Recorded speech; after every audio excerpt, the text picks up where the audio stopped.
pour avoir rompu de façon unilatérale son contrat avec le Sporting Portugal en 2018 avant de rejoindre le LOSC. Rafael Leao va devoir s'acquitter d'une grosse somme. Lille devra aussi régler une partie de cette amende qui s'élève au total à plus de 20 millions d'euros. Mai 2018.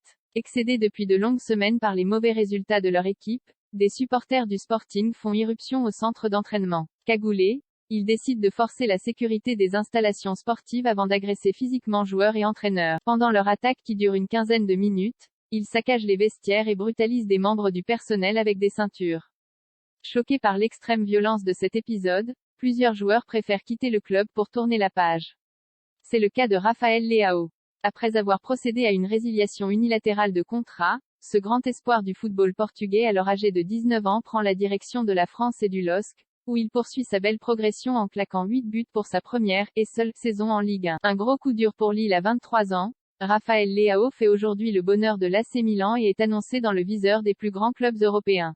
Mais si tout se passe bien pour lui sur le plan sportif, la situation est plus compliquée en coulisses. En 2020, Leao était condamné par le tribunal arbitral du sport portugais TAD, à dédommager le Sporting CP à hauteur de 16,5 millions d'euros pour avoir rompu son contrat de façon unilatérale et sans motif suffisant à l'été 2018.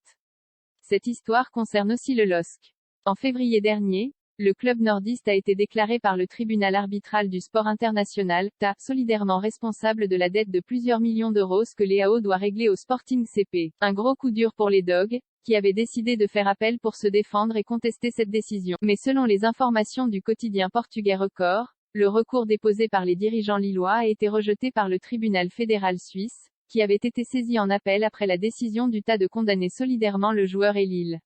Concrètement, le LOSC va donc devoir payer une partie de l'amende, qui avec les pénalités de retard s'élève désormais à plus de 20 millions d'euros. Le club devra aussi régler divers frais de procédure et d'indemnisation, pour près de 190 000 euros. D'après Record, il faut maintenant attendre une décision de la Chambre de résolution des litiges de la FIFA pour savoir ce que Leao et le LOSC devront très exactement payer. Le Portugais pourrait être soutenu par l'AC Milan, qui serait prêt à prendre en charge une partie de son amende, à condition qu'il accepte de prolonger son contrat qui court jusqu'en 2024. https://twitter.com/Rodolferio